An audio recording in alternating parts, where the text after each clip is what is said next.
Hey Jenny, have you seen this story about Trump ending Fauci's security detail? Oh yeah, I was just reading about that.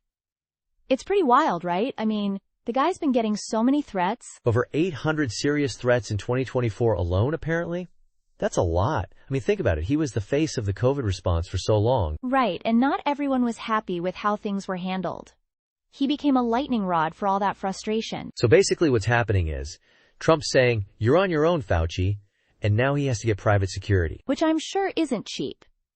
It's like, one day you have this whole federal security team, and the next, you're figuring it out yourself. Here's the thing about federal security details. They're a big deal. We're talking Secret Service, U.S. Marshals, the whole 9 yards. Okay, wait, let me get this straight. So it's not just like hiring a bodyguard from an agency? This is serious government protection. Exactly. These are highly trained folks who handle everything. Physical protection, threat assessments. It's intense. So what does it mean that Fauci's losing that? It sounds like a downgrade in safety, honestly. Well, some experts are saying it could be a problem. This guy, Jonathan Wackrow, a former Secret Service agent, he's saying these decisions should be based on real threats, not politics. That's what gets me. It feels political. Like, is this really about security? Or is it sending a message? I was just reading about this, and apparently Fauci's not the only one. It seems like other former officials who've been critical of Trump are also losing their protection. You know what this reminds me of? That whole thing with former FBI Director Comey a few years back. Similar story. Oh yeah, that was also, how should I put this? Questionable. It's a pattern, isn't it? And Trump's even saying he wouldn't feel responsible if something happened to these former officials. Which is a pretty bold statement, to say the least.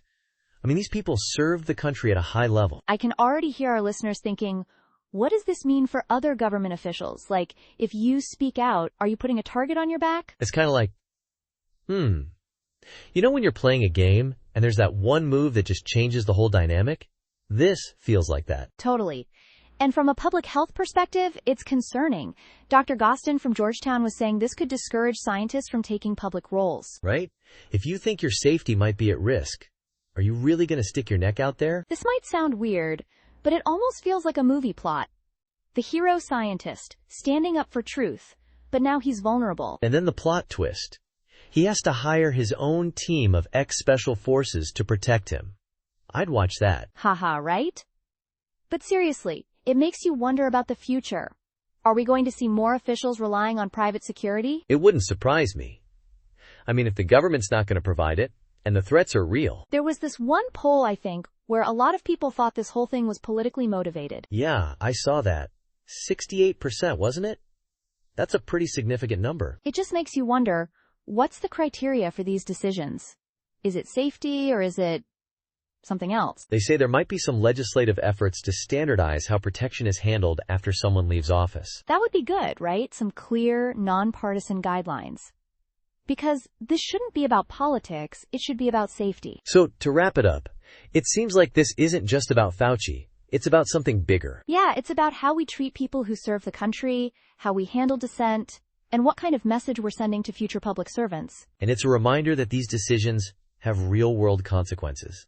Not just for the individuals involved, but for all of us. Well said, Mark. This is definitely a story we'll be keeping an eye on. Thanks for breaking it down with me. Anytime, Jenny. It's a fascinating, if somewhat unsettling, situation.